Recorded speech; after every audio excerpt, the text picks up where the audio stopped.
Good afternoon.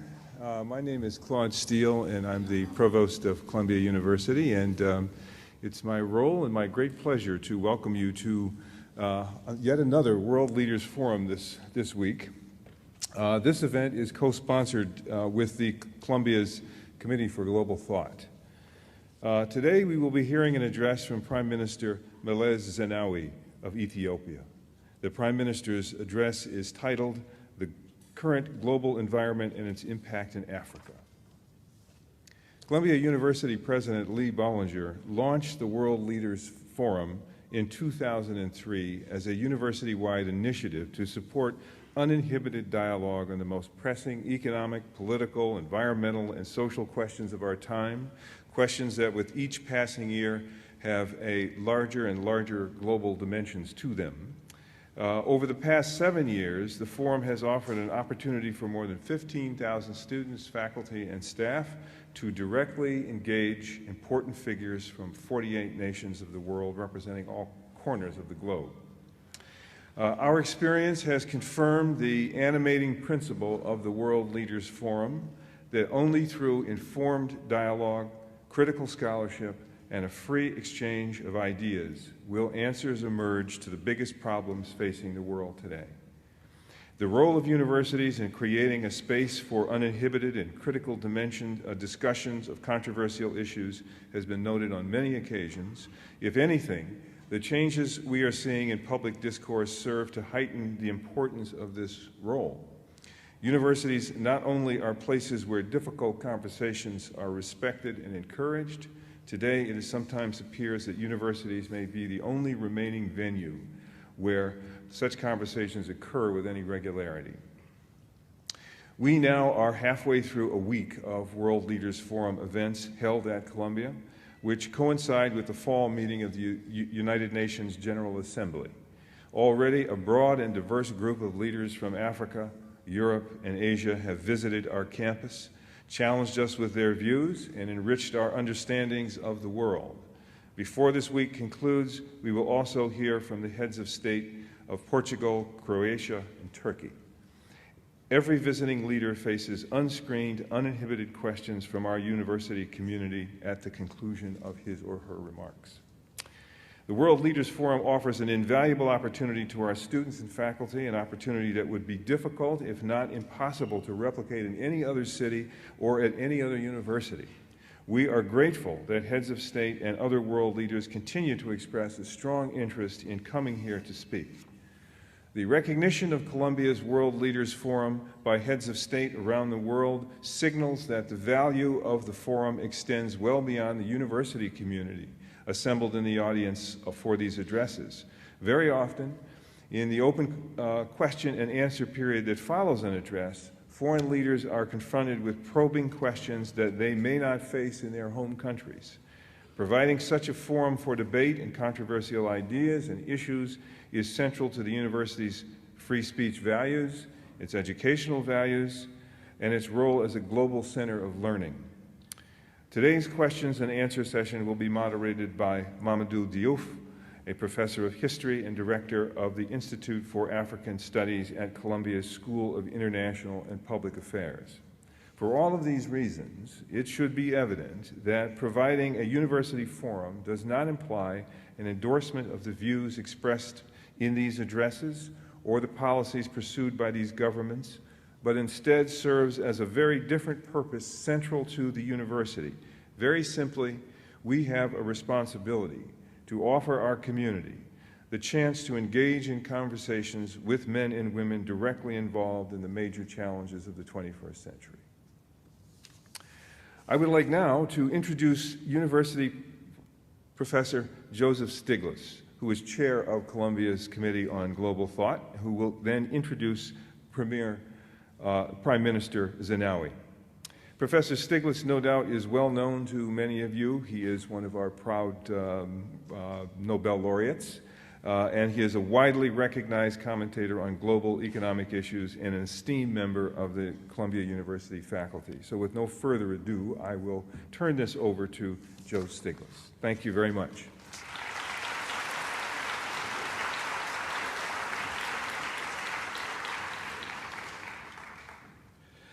It is my pleasure to introduce Prime Minister Meles Zenawi to Columbia University to discuss the current global environment and its impact on Africa. Let me just say a few words about Prime Minister Zenawi, who is here in New York this week with 140 heads of state attending the United Nations General Assembly, which is focused on the Millennium Development Goals. So we appreciate his taking the time to visit our campus and talk about the economic issues facing Africa in the world economy's current fragile state. I hope he will, and I'm sure he will, say a few words about Ethiopia's economic progress. As was mentioned, following today's talk, there will be a question and answer period moderated by Mamadou Diop, Director of the Institute for African Studies and a member of the Committee on Global Thought. Let me say now a few words about Ato Meles Zenawi.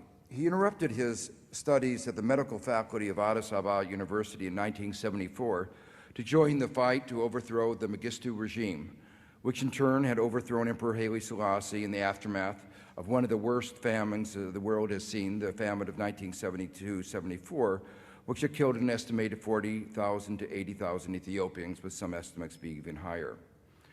After 17 years of fighting in the aftermath of the fall of the Soviet Union, they finally succeeded in ending what had come to be called the Red Terror, which had earned the reputation as one of the most oppressive regimes in the world.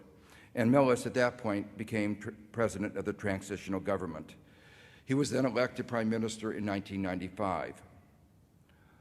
While fighting in the guerrilla war, he realized that the future of his country would depend on economic development and growth, and that would require an understanding of economics. At least I hope that's important. There are some countries in East Asia who think that engineers are better and that economists would be better to send away. But anyway, I think economics is important. He undertook his studies through correspondence courses, eventually receiving degrees from the Open University in the United Kingdom and Erasmus University in the Netherlands. Ethiopia has been noted for its economic performance. In fact, my encounter with Ethiopia began my first visit as chief economist of the World Bank in 1997, and it was also my last visit as chief economist of the World Bank in 2000. According to World Bank figures, the country has shown strong growth for much of the last decade, and especially in the last few years. From 2004 to 2008, it had a double-digit real growth rate, placing it among the very top of the world. That rate dropped, not surprisingly, with the global recession, but different estimates still place it around 70%, and it is projected to rise again. The Prime Minister has become an active voice for Africa, including serving as chairman of the Organization of the African Union, and is currently serving as co-chairman of the Global Coalition for Africa. In 2004, he was appointed by UK Prime Minister Tony Blair as one of the commissioners taking part in the Commission for Africa, and he played a critical role in shaping the report of that commission, which in turn has had a great deal of influence on policies towards Africa, beginning with the Gleneagles G8 conference. The Prime Minister has also represented the African continent at a number of G8 and G20 meetings subsequently. More recently, he has become greatly involved in the issue of climate change, which is having an enormous impact on Africa, probably the region which has been most impacted by climate change. He has become the African Union spokesperson on climate change, and he was asked by the Secretary General to serve as the co-chairman with UK Prime Minister Gordon Brown of the panel established after Copenhagen to follow up on the financing pledges made at Copenhagen to assist the developing countries deal with climate change. Today, the World Leaders Forum and the Committee on Global Thought thank you for participating in this academic dialogue with the Prime Minister of Ethiopia, and I look forward to your remarks. Thank you. Thank you, Joe, for that wonderful introduction. The last 3 decades, which could be described as the decades of the emergence and triumph of neoliberalism in key centers of global power, and hence throughout much of the world, have been very bad decades for Africa. they have, for all intents and purposes, been lost decades. At the beginning of this period, Africa faced a huge debt burden and associated macroeconomic imbalances and low rates of economic growth due to weak management of the economy and unfavorable external circumstances. It was therefore forced to seek support from the international financial institutions, which had by then become key enforcers of the emerging neoliberal paradigm. Africa was asked to undergo fundamental neoliberal economic reforms in return for the support it sought from the international financial institutions. These reforms were sold as the ultimate salvation for its problems and were supposed to lead to sustained economic growth and transformation. The reforms could not and did not lead to salvation. On the contrary, the limited industrialization of the continent that had taken place since independence was reversed with no economic revival in sight. The emergence of neoliberalism at the end of the 70s thus generated a lost decade for Africa in the 80s. The end of the Cold War at the beginning of the 90s heralded the triumph of neoliberalism throughout the world. Indeed, the 90s was the decade not only of the triumph of the paradigm, but also of triumphalism of neoliberalism, exemplified by such theories as the end of history. The neoliberal political and economic order was defined as the ultimate destination of history towards which all societies will and must march. The decade-long failure of neoliberalism in Africa could not thus be blamed on the paradigm. Africans had to and were blamed for the failure of the paradigm, as they were alleged to have been less than enthusiastic in implementing it. They were told that their only option was to persevere and carry out even more thoroughgoing neoliberal reforms. They could see for themselves that neoliberalism was the only game in town, and they were reminded of that very fact every time they grumbled. This insanity of implementing the same failed neoliberal policies and expecting different outcomes resulted in another lost decade during the 90s. While Africa was mired in perpetual economic crisis and associated political malaise, punctuated by horrific and senseless violence, neoliberal globalization was making tremendous progress, with constantly changing centers of global growth. In the 80s, it was Germany and Japan who seemed to be unstoppable and were leading the pack. China, with its enormous human resources, was also entering a period of extraordinary growth and transformation and integrating with the global economy. In the 90s, the former communist bloc in East Asia, in East and Central Europe collapsed and was progressively opened up for business. China became a rising star of the global economy, while India was doing in the 90s what China had done in the 80s. While India and China were thus emerging as new centers of global economic growth, Japan and Germany lost steam and were mired in prolonged economic malaise. The US and the UK, at the heartlands of neoliberalism, came roaring back and were growing faster than the rest of the developed countries. It was towards the end of the roaring 90s, as Joe describes them, that the pretense of neoliberal reforms finally leading to sustained growth and transformation in Africa was finally and more or less explicitly abandoned. Africa was now more or less explicitly being managed as a lost case, as a continental ghetto on the margins of a fast globalizing world. The demand for the commodities it produced and which constituted the basis of its tenuous linkage with the global economy was limited and diminishing. Poverty in Africa was seen to be endemic. The new name of the game thus became not the transformation of Africa's poverty through neoliberal reform, through neoliberal or other reforms, but the management of its chronic poverty. The objective became to alleviate poverty in Africa and limit the damage of its poverty to itself and to the rest of the world.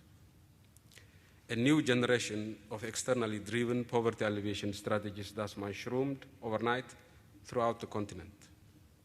Alleviating the poverty and its consequences of the continental ghetto was the objective of the global aid business. People seem to have more or less given up on the productive incorporation of Africa to the global economy and appear to have spawned a whole industry to manage the consequences of its marginalization. The first decade of the 21st century represents a period of both continuity and change in Africa. For a third decade in a row, the failed neoliberal orthodoxy continued to be imposed on the continent with broadly similar results. At the same time, the emergence of new players in the global economy in general and the emergence of China in particular was beginning to have significant impact on Africa's economic prospect. The commodities that Africa produces were in far greater demand and were fetching the highest prices in many decades as a result of the emergence of these new players. This development was the main cause of the significantly higher growth rate in Africa at the beginning of this century. Investments in infrastructure, which had been more or less totally abandoned, together with the neoliberal reforms and Africa's marginalization from the global economy, were initiated again by the new global actors seeking Africa's commodities. The continental ghetto was beginning to strengthen its economic linkage with the rest of the world and the new centers of global growth in particular. As the emerging powers were either opposed to neoliberalism or reluctant to evangelize on its behalf, a new and different game came to town. The neoliberal game was still the dominant game in town, but it was no longer the only one. By the end of the decade, the biggest and the most profound crisis of neoliberalism had gripped the world. Neoliberalism, which had generated a 3 decades-long crisis in Africa, which had resulted in various crises in Asia and Latin America in the 90s, now had come back home to roost. The US and the UK were in the grip of the deepest crisis since the Great Depression of the 30s.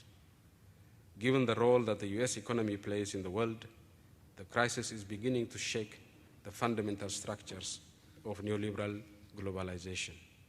I am convinced that there is a silver lining for Africa because of the nature of the current global crisis. I say so for 2 fundamental reasons. First, while the former Prime Minister of the United Kingdom may have been a little too optimistic when he pronounced the Washington Consensus dead here in New York, it is nevertheless true that it has been profoundly weakened and shaken particularly outside its heartlands.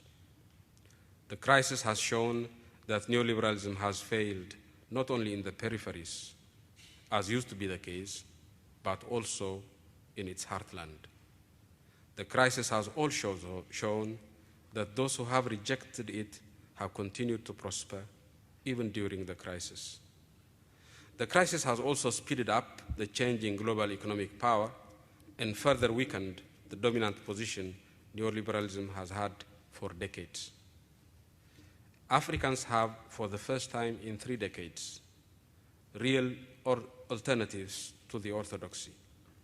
They now have a choice that they have not had for a long time.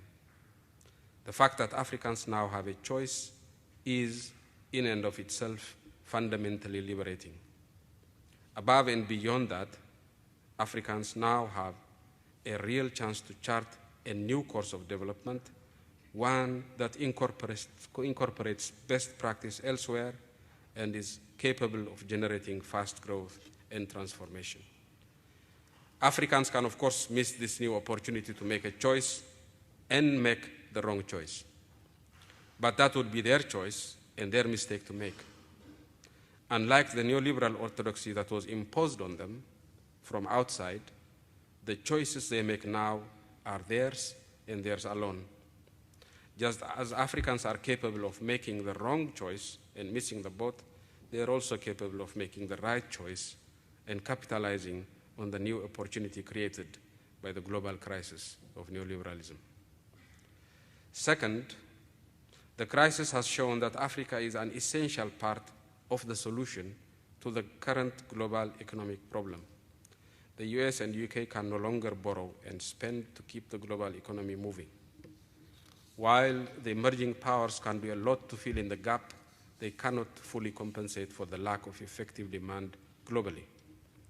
Africa, with its billion people, has to be incorporated in the global network of production and consumption if globalization is to have a new lease of life. The labor-intensive manufacturing that China is no longer competitive in has to relocate somewhere. Africa is the main hinterland that is available for global investment in labor-intensive manufacturing and the production of tropical agricultural products. It is also a major supplier of the mineral wealth that is required to keep the global economy growing. The world cannot afford a continental ghetto anymore.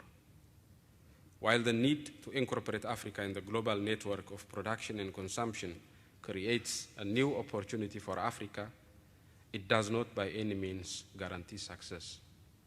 The rest of the world may lack the foresight and leadership to effectively deal with the current prolonged economic crisis by, among other things, bringing 1 billion people in Africa to the global network. We Africans may fail to capitalize on the new opportunity that the current global conjuncture has created for us. But the fact remains that we now have an opportunity that we have not had for decades. The challenge for African leaders posed by the current global environment is thus unique and pregnant with possibilities.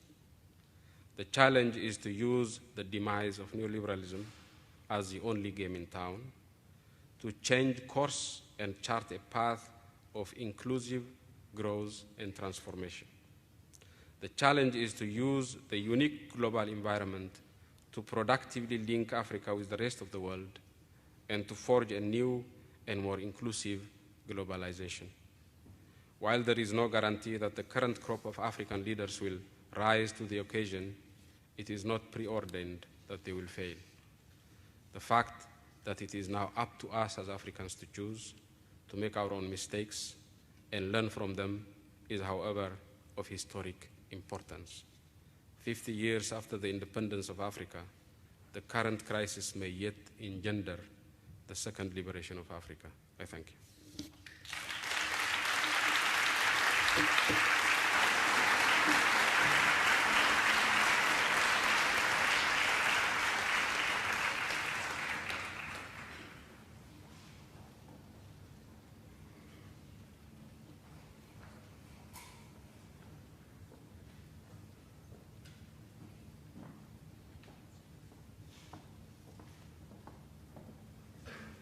First of all, let me thank the Prime Minister for a very rich and powerful presentation.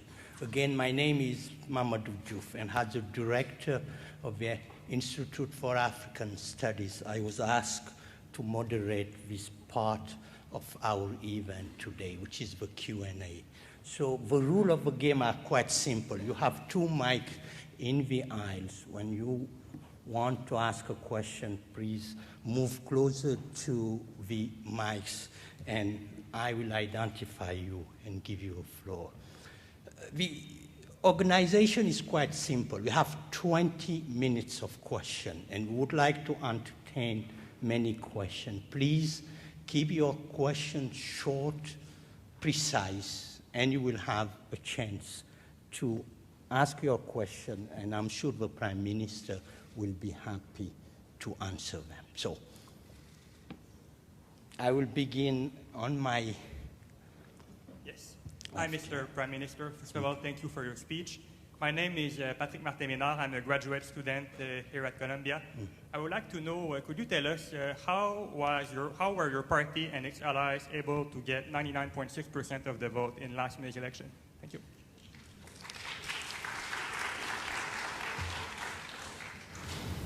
Prime Minister. My party did not get 99.6% of the vote. It got 99.6% of the seat. And there's a difference in parliamentary systems. In parliamentary systems, as you might know, for example, the Labour Party in the United Kingdom was in power with roughly 39% of the vote. It's a first past the vote system.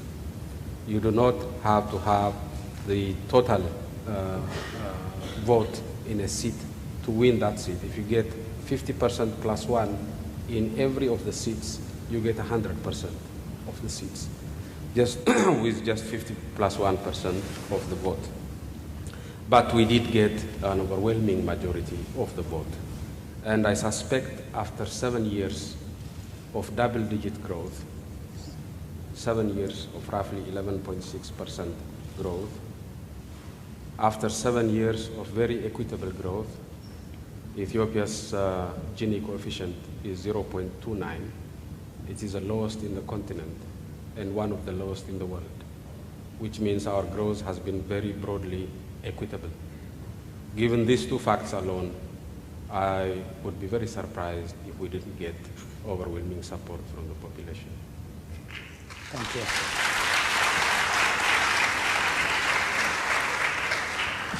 Thank you, Mr. Prime Minister. My question is regarding the Middle East, and I wanted to know your views on Iran, its nuclear program, relationship with the United States, and role in the region in general.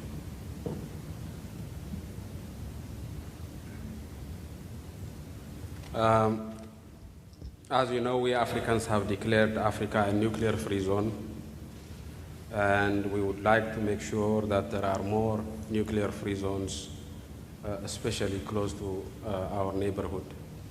I am not sure whether Iran's nuclear program is for military purposes or for civilian purposes. There are two sides to that story, but I'm pretty sure that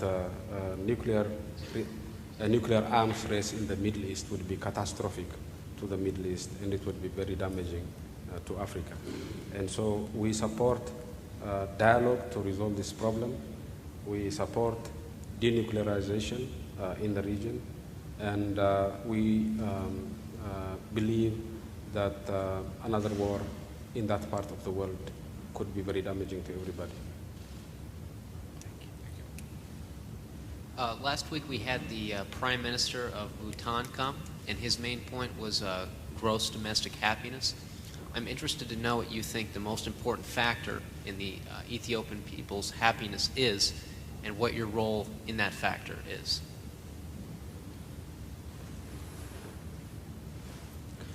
Well, I want to study that concept of gross domestic happiness.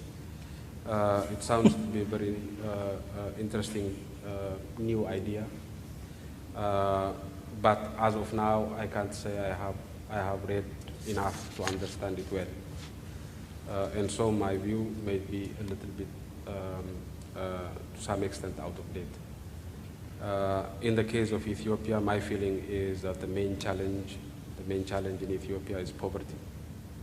I'm sure many of you will have heard of, those of you who have heard of Ethiopia will have heard of it in the context of poverty, famine, and war. And this have been killing people by the millions. So my hunch is that overcoming poverty and ensuring food security could contribute to the happiness of Ethiopians.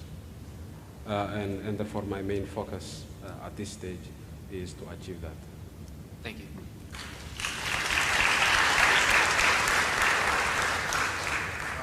Mr. Prime Minister, you talked a lot about choice, free choice for Africans, and I assume for Ethiopians. So my question is, should we really take you at your word when you talk about free choice, when your country is known to restrict the press and even restrict websites that Ethiopians might read.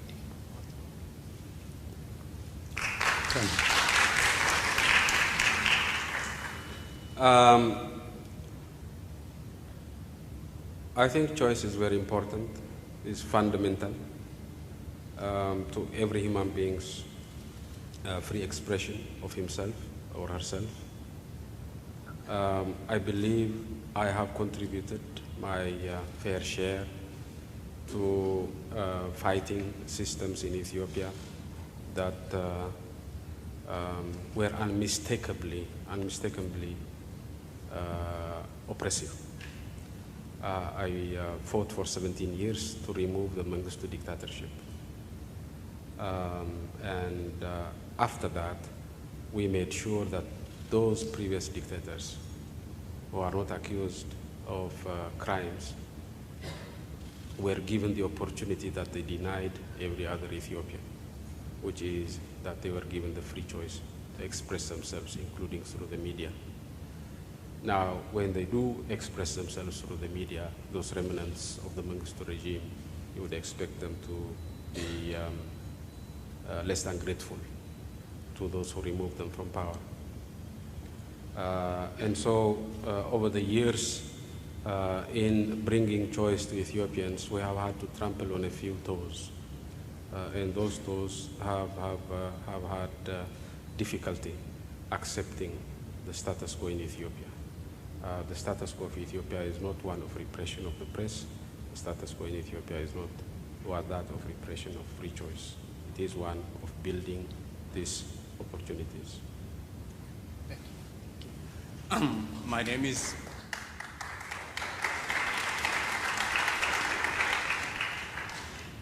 Biola. I'm an econ senior at Columbia here. I'm Nigerian, so naturally I'm interested in what goes on in Ethiopia. The influence on the continent is pretty great.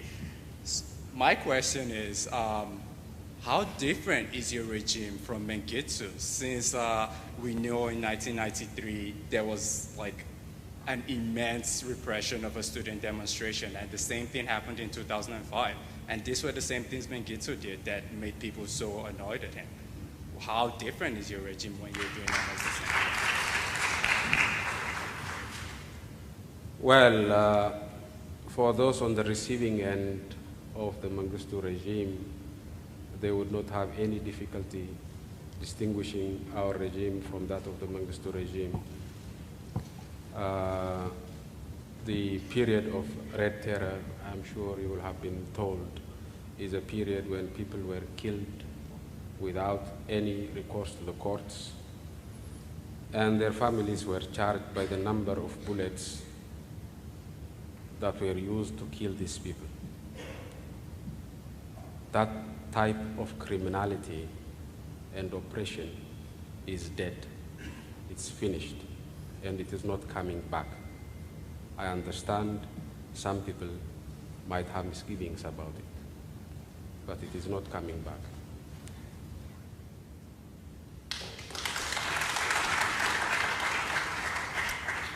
Thank you. Mr. Prime Minister, my name is Tim Kirk. I'm from the Public Health School. A question of clarification or definition.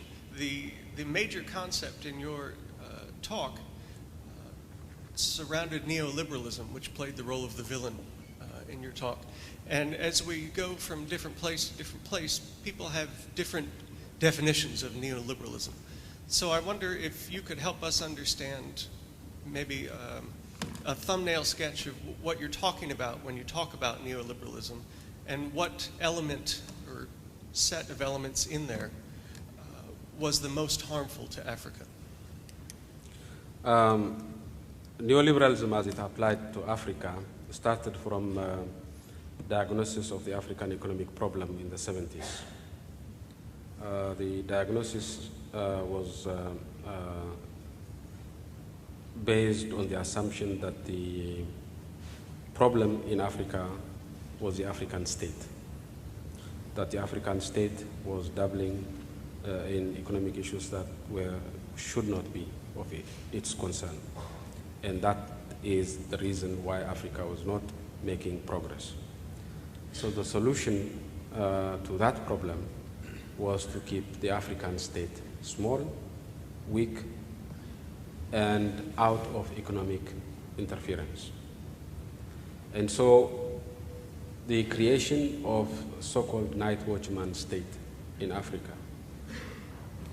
in an environment where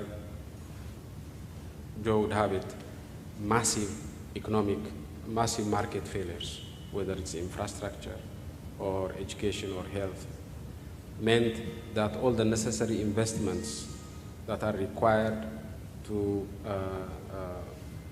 kick the process of development and industrialization forward were not forthcoming. I'll give you one example. In infrastructure, power, roads, telecommunication, and so on. The idea was that the private sector would invest in infrastructure in Africa. It didn't for 30 years. It's only now that the Chinese are investing. So the period of massive investments in infrastructure in Africa were periods where foreigners wanted Africa's commodities. First period being in the 19th century, where Europeans needed Africa's commodities, and they got it through colonialism. They carried out massive investment in infrastructure. Second period is the beginning of the 21st century, where countries such as India and China also needed these commodities, could not resort to colonialism, did not want perhaps to resort to colonialism, and so they invested in infrastructure in a very different manner. So it's only at the beginning of the 21st century, with the emergence of new powers, that we have investment in infrastructure, and without that, there cannot be economic growth. So the bottom line is, the idea of neoliberalism that we oppose is that it does not allow the state to play a positive and active role in addressing market failures that impede development in Africa.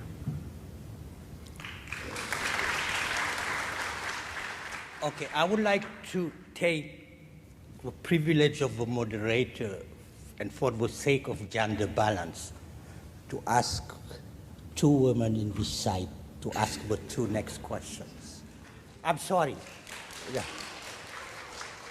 Okay, come up and ask your question. Two. I would like two questions. No, not you. I can't ask a question? No, not you. You wait for the two women and you will ask your question. Salam. My name is Zenawi and I'm an alumni of the school. Yeah. Is it better now? Okay. Yeah. My name is Zenawi. I'm an alumni of the Columbia School of International and Public Affairs. My question is relating to the Ethiopian economy. It has grown by more than 10%, but yet recently the Ethiopian birr has been devalued significantly. If this devaluation is meant to promote import substitution, does this mean that your model of agricultural-led economy is flawed or something's wrong with it? You're right. We have had a steep devaluation of our currency in recent weeks. There are a number of reasons for it. The first and most important reason is that we have had, again, double-digit inflation rates for more than 2 years now. And that clearly has that needed to be corrected. So we devalued to correct the overvaluation of our currency that came about as a result of the high inflation we have had for more than 2 years. We needed to correct that, and we needed to correct that in a step-by-step manner. We couldn't do much when we were in a period of high inflation, because the devaluation might have triggered even higher inflation. So we had to delay the devaluation until such time as we could safely do it. And we felt it's time now for us to safely devalue our currency to correct the overvaluation that had taken place a few years before. This is the main reason. The second reason is to promote exports. And as you might know, our industrial and economic development strategy as a whole is one of export-led development, whether it's in agriculture or in industry. And secondly, while supporting exports, we also hope that the devaluation will push import substitution forward. I would argue that this is consistent with our strategy, but I can understand why people would think that this may be a midterm correction on our part. But my argument would be that it would be consistent with our strategy all along.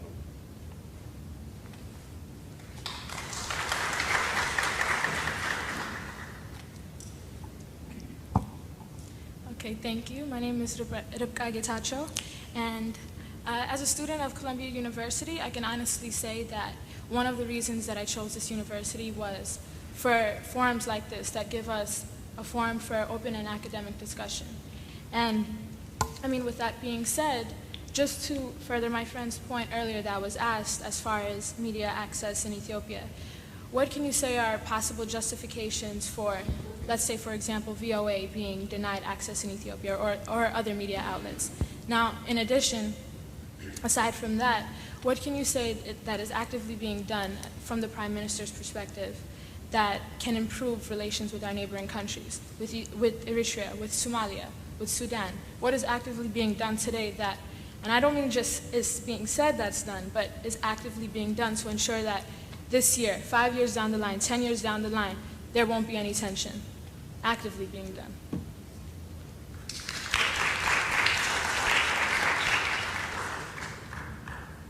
Now, I do not know if you know this, but VOA is not allowed to broadcast to the United States by law. It is allowed to broadcast to other countries, but not to the United States, because it is supposed to reflect the policy of government in power of the day. Now, VOA Amharic service happened to be dominated by people who are associated with the previous regime. And those who are associated with the previous regime tend to have a particularly jaundiced view of events in Ethiopia for understandable reasons. And we took a page from the policy of the United States and said VOA is not welcome to broadcast to Ethiopia either.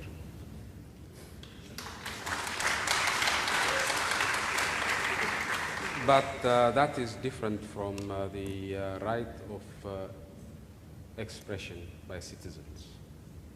The freedom to express oneself is a fundamental right of every citizen. And that right, as you might know, is properly protected in Ethiopia. Now, with regards to relations with our neighbors, we have excellent relations with all of our neighbors with the exception of Eritrea. We have excellent relations with Sudan. We actually happen to be one of the very few governments in the world who can talk in confidence with both the government in the north and the SPLM in the south. We have excellent relations with Djibouti. We have excellent relations with Kenya. We have excellent relations with the Somali government. We have very bad relations with a group called Al-Shabaab. But it's understandable that we would have very bad relations with Al-Shabaab because it's a terrorist group linked with Al-Qaeda. And the only country backing Al-Shabaab in the region is Eritrea. And as you know, the Security Council imposed sanctions on Eritrea for that reason, because it was supporting this group linked with Al-Qaeda. The Security Council and the African Union felt that Eritrea needed to be penalized, and so it has been penalized. Understandably, therefore, those of us who are not particularly happy with the Al-Qaeda types have had difficulty relating positively towards the current regime in Eritrea. But I want to also remind you that our government was the first government in the world to recognize the independence of Eritrea from Ethiopia after the referendum. And again, this is the reason why some Ethiopians have a particularly jaundiced view of our government. Okay, I'm very sorry, but we have room left only for no more than 4 questions. So I will take 2 questions from this side and 2 from this.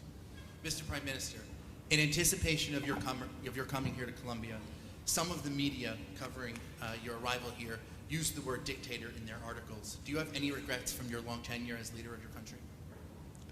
I have none. I'm particularly proud with the results, with my track record. I'm particularly proud of the results of the efforts of my party.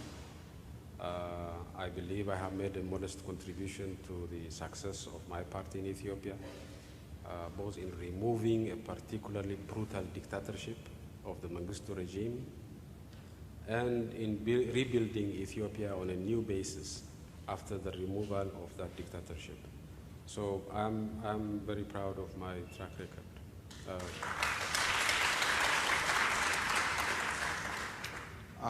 Prime Minister, it's true that you fought hard and you defeated the most brutal regime in modern Ethiopian history, the Dud. That's very true. And I think it's safe to say that you claim that your government is under a democracy. But there's proof that shows the contrary. For example, just shuttering the independent press in Ethiopia, especially after the 2005 election, jamming international broadcast stations, including Ethiopia's independent satellite television station, your troops killing nearly 200 unarmed protesters who were protesting an election that overseers who were neutral said was very non-transparent. The jailing of many people who do not share your ideas, including the leader of the largest opposition group, Burtukan Medeksa. And with these facts in light, do you see how people would not see that as a democracy? Do you see that? And if you have a contrary belief with that in light, can you explain to us how that is a democracy? Thank you.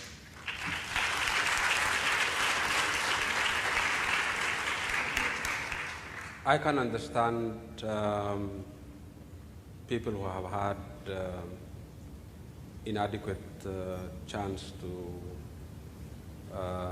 consider the facts, to see for themselves, coming to the conclusion that you appear to have come to. So I understand that. It's not, I'm just saying facts. I haven't come to. No, please, please. Let me take one of your facts. Let him answer. And that is that of Burtukan Medeksa. This lady was taken to court, an independent court that was observed by both representatives of the European Union and the American Embassy in Addis. She was sentenced to a long prison sentence. After serving a few weeks, she sought pardon from the government. She admitted that she committed a crime. She admitted that she had been properly tried in a proper court of law. And she sought pardon from the government and the people of Ethiopia. In the interest of reconciliation and progress in our country, I felt that she should be pardoned. And she, among others, was pardoned and released. After she was released, she rebuilt her party, continued to rebuild her party for about 11 months. and she went abroad for a visit. During that visit abroad, she issued a statement to the effect that she did not ask for pardon and that she was not given pardon. Now, our law, pardon law, says that if a pardon is given and is sought under false pretenses or given under false pretenses, it is automatically null and void. So if she didn't ask for pardon, then the pardon given to her was completely illegal. When she came back from abroad, the police told her that her statement would necessarily lead to her being detained again, unless she were to admit that she did indeed seek pardon and was indeed given pardon. Then the pardon given to her would be legally invalid. She was given a month to think about it. During this month, many friends, including ambassadors in Addis, talked to her to try to convince her that because her pardon, her plea for pardon, was the basis of her freedom. If she denied it, she would be forcing the hand of the government and would have to be put back in prison. She didn't feel convinced that she should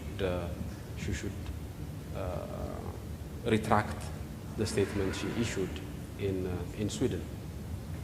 And so at that stage, we had no option but to detain her. Given her past practice, I wouldn't be surprised if she asked for pardon again. And given the practice of the government, I wouldn't be surprised if the government were to pardon her again. So I can go on through all of the facts that you had in the same manner, but I'm sure I would be boring. No, you don't have to. But it just No. Let other people ask their question. Thank you. My name is Alexander Sicular, and I was wondering, how many terms may a prime minister serve in Ethiopia? And I'd like your thoughts on the concept of term limits. Again, I'm sorry, I will take the last question here and leave the Prime Minister to ask me. I suppose you are aware that in a parliamentary system, the party that wins the majority of the seats gets the power every time. There are term limits in the United States, but none in the United Kingdom. I would hope you would understand that the United Kingdom is perhaps just as democratic as the United States, and that the parliamentary system is just as democratic as the presidential system. The presidential system requires term limits. Prime ministerial systems or parliamentary systems do not require presidential systems. But in case you are wondering whether I have plans to stay in power until kingdom come, I can assure you that this will be my last term in power.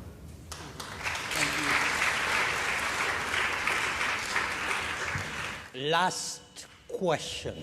Tenesting Prime Minister Meles, I want to applaud you for exercising a different type of economic choice.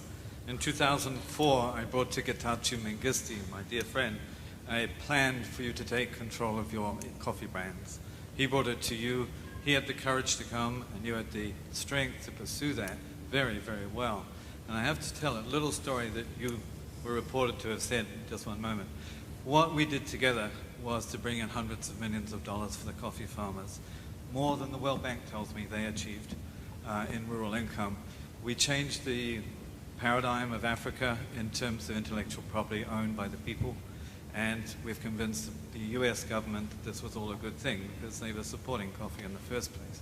But I have to ask you just one thing, and that is Ambassador Samuel Asafar and I were fighting in that battle against big coffee, and particularly Starbucks. And he said to me, he'd been worried one dark day when we might lose. And he said that he asked you if perhaps Ethiopia should give in. And you said, I'm not authorized to surrender these rights. These were the ownership of the historical heritage coffee brands. And he said, what do you mean? And I heard from him, and I've repeated in many forums, including the G8 Committee on Intellectual Property, that you said, these are assets of future generations, and they didn't tell me I could give them away. I applaud you, sir. Well, for some people who may not know this, Ethiopia is the source of Arabica coffee. And so we can rightly claim the intellectual property right of Arabica coffee. Together with some of our friends in the United States, we wanted to do that. We wanted to register some of our coffee varieties. We have over 200 coffee varieties in Ethiopia. And we wanted to patent, as it were, 2 or 3 of them as a starting point. We made some progress in the United States first, but some of the major coffee companies were not happy with it. And so, with the support of friends here, particularly Oxfam US, we tried our very best. In the end, I think we have succeeded in registering 3 of our coffee varieties here and in Europe. We have ways to go in terms of registering our coffee variety in Japan, but we'll do it. And obviously, I did not have any right to abandon that intellectual property. I didn't create it. Past Ethiopians created it over thousands of years. And it does not belong to me. It belongs to all Ethiopians of the future. So I had no right to negotiate on this right. I would have been happy to negotiate had it been my property or my right, but it was not.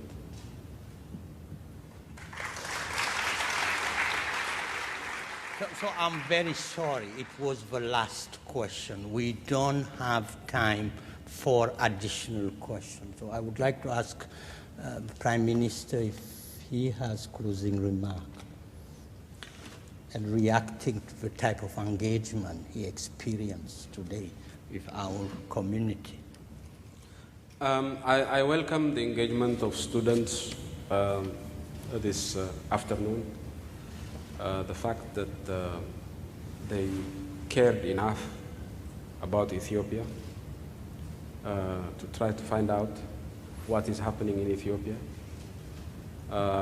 Even if what they found out was not necessarily consistent with the reality, they did try. And I appreciate that very much. Ethiopia is a poor country. It's been mired in conflict for decades. It is in a very rough neighborhood. Somalia is just to the east of us, and Sudan is to the west of us. We are in between these 2 major fires. So that's a very tough neighborhood. But I want to tell you all that we are making progress, that we are getting out of the cycle of poverty and violence, and that this is open for everybody to see. So I would like to invite you all to come and visit Addis. Thank you very much.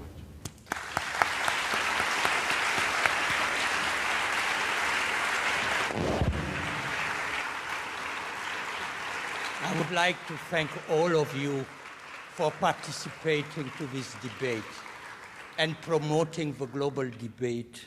And I would like also to thank the Prime Minister for engaging in a very frank exchange with the Columbia community. Thank you very much. Thank you.